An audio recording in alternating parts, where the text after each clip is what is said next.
পাবনার ইছামতি নদী খনন ও পুনরুদ্ধারের কাজ চলছে, উচ্ছ্বসিত নদী পাড়ের মানুষ। বরগুনায় বেড়েছে ডেঙ্গু ও ডায়রিয়ার প্রাদুর্ভাব, দুজনের মৃত্যু।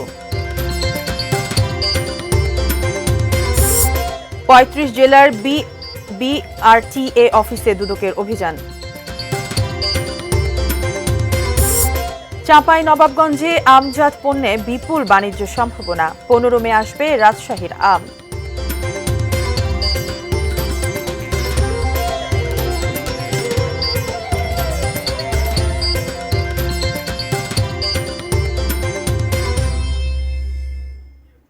দেখছেন এটিএন নিউজ। সারা দেশের সর্বশেষ খবরাখবর নিয়ে এটিএন নিউজের নিয়মিত আয়োজন দেশের খবরে আমন্ত্রণ জানাচ্ছি। সাথে আছে আমি মারিয়া শিমু। শুনছিলেন আকিস বসুর গ্লাসের সৌজন্যে সংবাদ শিরোনাম।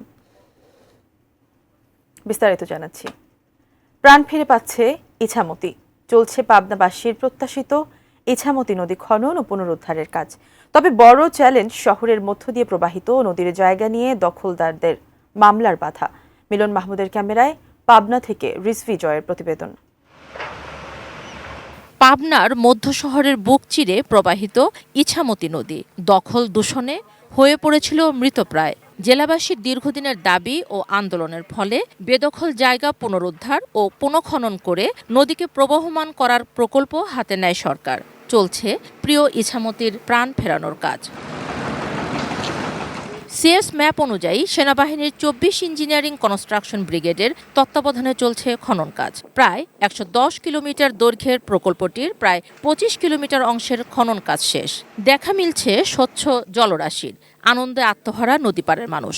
এই ইছামতি নদী খনন হলে আমার খুবই সুবিধা হবে। পানি আসছে, নতুন পানি, আপনার সব গোসল করবে, সব কৃষক এখান থেকে পানি নিয়ে জমি শেষ করবে। খুব উন্নত হচ্ছে এখন। নদী মরিয়ে গেছিল, মরার পর কচুরি মচুরি এটা হাবি যাবি নষ্ট হয়েছিল।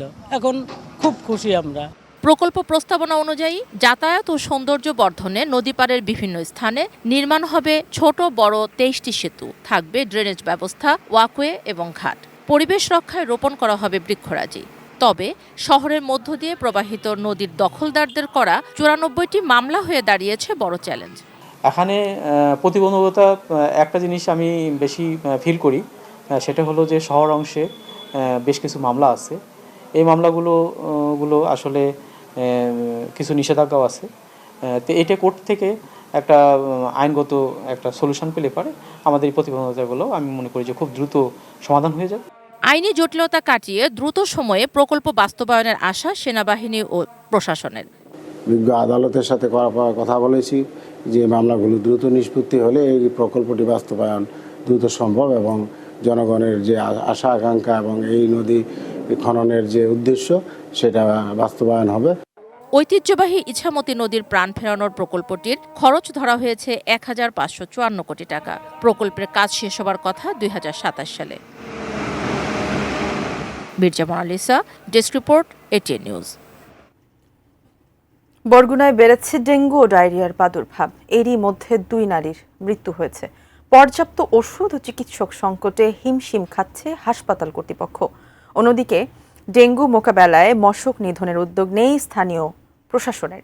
বরগুনা থেকে মোহাম্মদ মাসুম বিল্লার পাঠানো তথ্য ও ছবি নিয়ে ডেস্ক রিপোর্ট।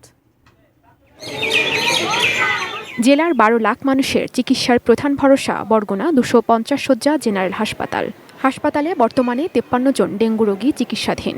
শিশুরাও ডেঙ্গু আক্রান্ত হয়ে আসছে চিকিৎসা নিতে। ডায়রিয়া রোগীর সংখ্যাও বাড়ছে এই জেলায়। হাসপাতালে ভর্তি আছেন শতাধিক ডায়রিয়া রোগী। পর্যাপ্ত বেড না থাকায় অনেক রোগীর স্থান হয়েছে হাসপাতালের মেঝেতে।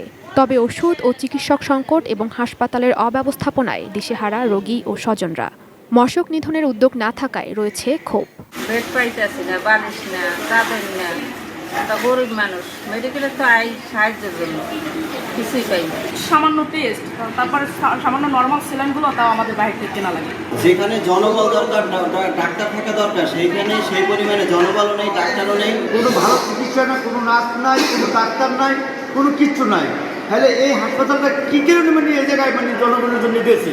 বরগুনা সদর হাসপাতালে ৫৬ জন চিকিৎসকের পদ থাকলেও বর্তমানে আছেন মাত্র ১৭ জন। ফলে হিমশিম অবস্থা হাসপাতাল কর্তৃপক্ষের।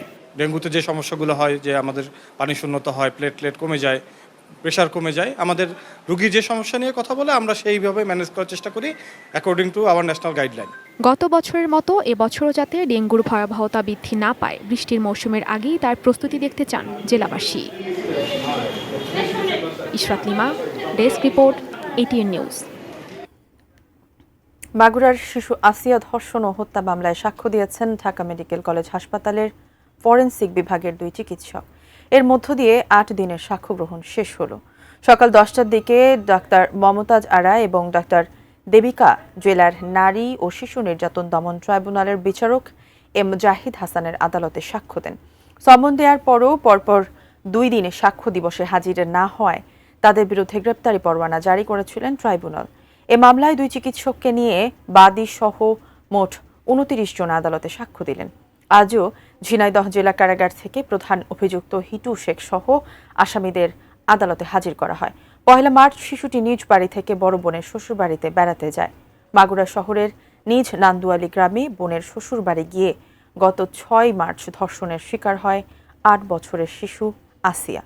13 মার্চ ঢাকায় সম্মিলিত সামরিক হাসপাতালে চিকিৎসাধীন অবস্থায় মৃত্যু হয় তার।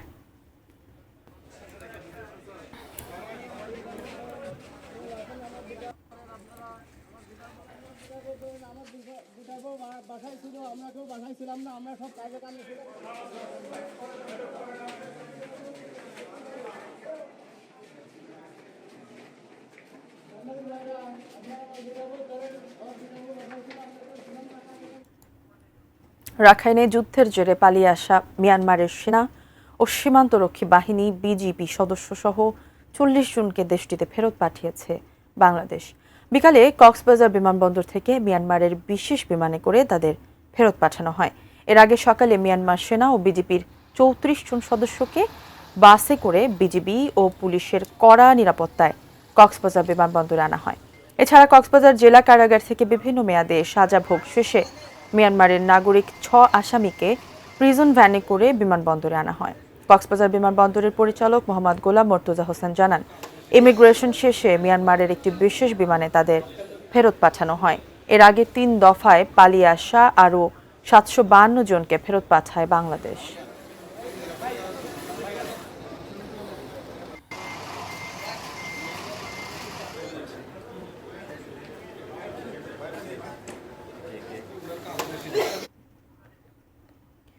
গাজীপুরের কালিয়াকৈরে বরাবো এলাকার একটি ব্যবসায়ীর বাড়িতে দুর্ধর্ষ ডাকাতি হয়েছে। ডাকাতরা স্বর্ণ ও নগদ টাকা লুটে নিয়ে গেছে। ভুক্তভোগী ব্যবসায়ী আবুল কালাম জানান, রাত 3টার দিকে মুখোশ পরা 5 থেকে 6 জন ডাকাত বাড়ির গেট ভেঙে ভেতরে ঢোকে। এরপর পরিবারের সবাইকে দেশীয় অস্ত্রের মুখে জিম্মি করে রেখে বাসার মালামাল লুট করে নিয়ে যায়।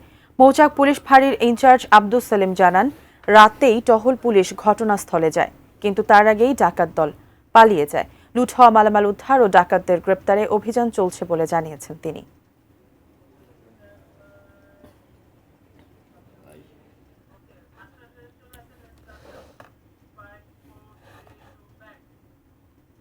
দেশের খবরে নিচ্ছে একটি বিরতি। বিরতির পর আরও যা থাকছে।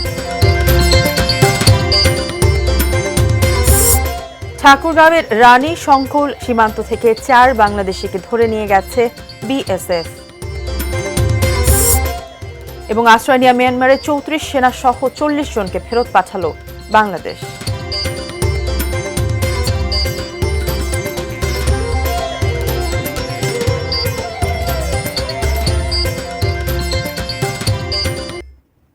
বিরতির পর আবার আমন্ত্রণ দেশের খবরে। আম মৌসুমে আমের প্রক্রিয়াজাতকরণেই বেশি গুরুত্ব দিচ্ছেন অংশীজনেরা। প্রয়োজনীয় শিল্প কারখানা গড়ে তোলা গেলে শুধু চাঁপাইনবাবগঞ্জে উৎপাদিত আমজাত ও উপজাত পণ্যের 20,000 কোটি টাকার বাণিজ্য হবে বলে আশা তাদের। কর্মসংস্থান তৈরি হবে 40,000 মানুষের।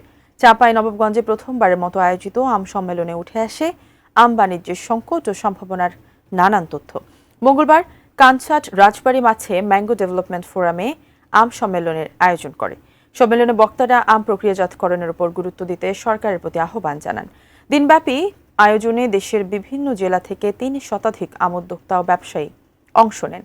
দেশের 1/3 আম উৎপাদনকারী জেলা চাঁপাইনবাবগঞ্জকে আমের রাজধানী হিসেবে সরকারি স্বীকৃতির দাবিও তোলা হয় সম্মেলনে। চায়নার মান্যবর অ্যাম্বাসেডর মহোদয় কিছুদিন পূর্বেই আমাদের চাঁপাইনবাবগঞ্জ তথা নাচল সফর করে গিয়েছেন। তিনি নিজে আম বাগান পরিদর্শন করে সন্তুষ্ট হয়েছেন এবং আশা করা যায় যে এবার উল্লেখযোগ্য পরিমাণ আম চায়না সহ দেশের বাইরে বিভিন্ন দেশে রপ্তানি হবে। 15 মে থেকে রাজশাহীতে শুরু হচ্ছে আমপাড়া। গুটি আমপাড়ার মধ্য দিয়ে আম সংগ্রহ শুরু হবে। সকালে রাজশাহী জেলা প্রশাসনের সম্মেলন কক্ষে আম পরিবহন, বাজারজাতকরণ ও সংগ্রহ বিষয়ে জেলার আম্র ক্যালেন্ডার প্রকাশ করা হয়।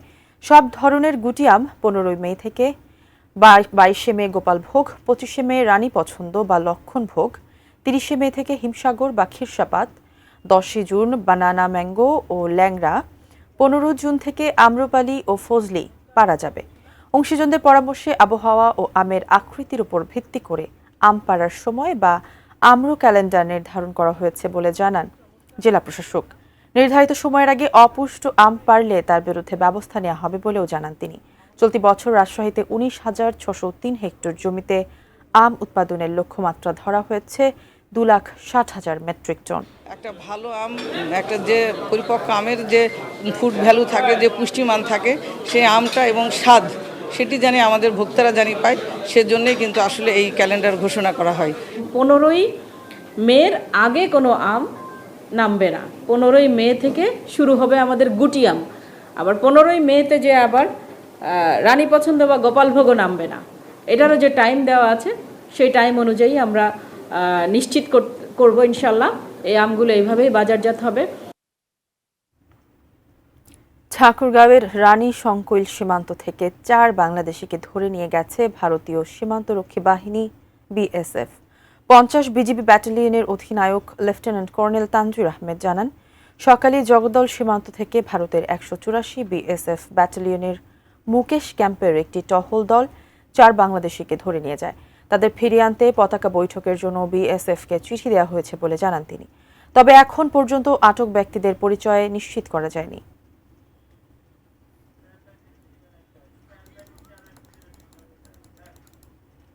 দেশের খবরের সময় হলো আরো একটি বিরতির, ফিরছি কিছুক্ষণের মধ্যেই।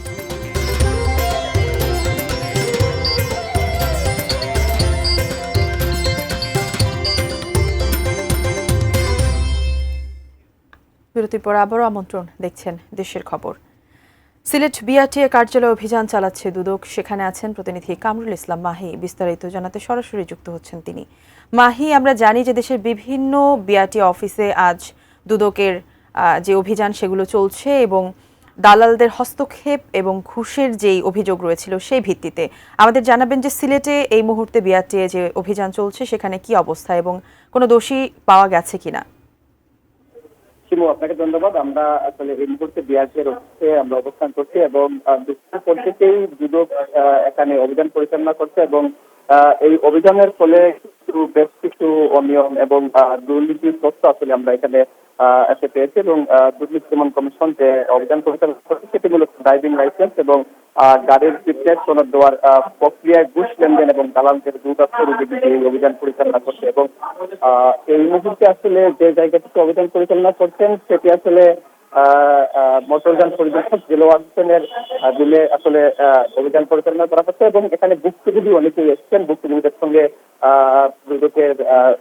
দুদকের যে টিম রয়েছে সেই টিম আসলে কথা বলেছেন এবং যেখানে সংশ্লিষ্ট যে মোটরযান পরিদর্শক দেলোয়ার হোসেন তার সঙ্গে আসলে কথা বলা হচ্ছে এবং বেশ কিছু অভিযোগ আসলে পাওয়া গেছে। যে অভিযোগের ভিত্তিতে আসলে এখানে তারা অভিযান পরিচালনা করছিলেন সেই অভিযোগই কিন্তু এখানে অনেকজনই এসে জানিয়েছেন এবং সেই প্রেক্ষিতে কিন্তু অভিযান চলছে। আপনারা আসলে সেই বিষয়টি দেখতে পাচ্ছেন, অভিযান পরিচালিত হচ্ছে এবং এই অভিযানে কিন্তু নেতৃত্ব দিচ্ছেন সিলেটের দুদকের যে সহকারী পরিচালক আশরাফ উদ্দিন, তিনি এটির আসলে পরিচালনা করছেন। সব মিলিয়ে যে সিলেটের দুদকের যে সদস্যরা তারা আসলে বিআরটি অফিসে অভিযান পরিচালনা করছেন এবং এই অভিযান এখনো চলমান রয়েছে। আমরা একটু পরেই আসলে বিস্তারিত আরো জানতে পারবো। তো এই ছিল বিআরটি সিলেট অফিস থেকে আমার কাছে সর্বশেষ। ধন্যবাদ মাহি আপনাকে। আমরা পরবর্তী সংবাদে আবার আপনার সঙ্গে যুক্ত হবার চেষ্টা করব। দর্শক, সিলেট থেকে আমাদের দুদকের যে অভিযান চলছে সে সম্পর্কে বিস্তারিত জানাচ্ছিলেন প্রতিনিধি কামরুল ইসলাম মাহি। অতিরিক্ত অর্থ, দালাল চক্রের দৌরাত্ম্য সহ অনিয়ম,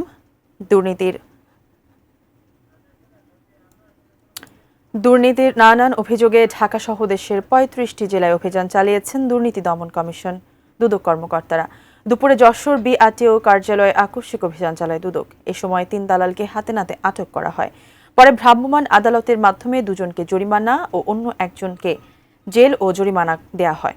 একই সময় পাবনার বিআরটিও অফিসে অভিযান চালিয়ে অভিযোগের প্রাথমিক সত্যতা মিলেছে বলে জানান দুদকের পাবনা সিরাজগঞ্জ সমন্বিত জেলা কার্যালয়ের সহকারী পরিচালক সাধন চন্দ্র সূত্রধর। মেহেরপুর বিআরটিএ কার্যালয়ে অভিযান চালায় দুর্নীতি দমন কমিশনের কুষ্টিয়া কার্যালয়ের একটি দল। সেবা গ্রহীতাদের হয়রানি, দালালদের দৌরাত্ম্য এবং ঘুষ ছাড়া সেবা না পাওয়ার অভিযোগের ভিত্তিতে এই অভিযান বলে জানান কর্মকর্তারা।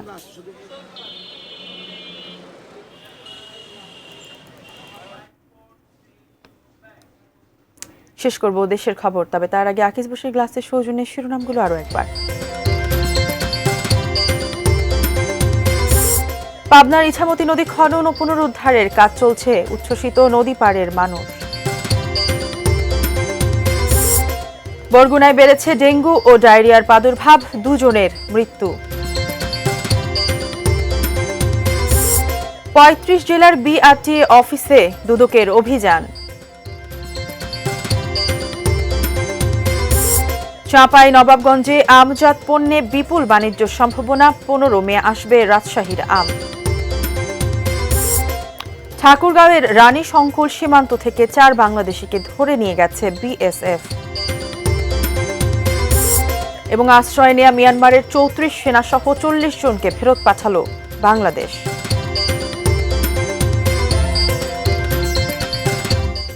এ ছিল দেশের খবরের সর্বশেষ। কাল আবারও দেখা হবে একই সময়। সে পর্যন্ত সবাই ভালো থাকুন, দেখতে থাকুন এটি নিউজ। ধন্যবাদ সবাইকে।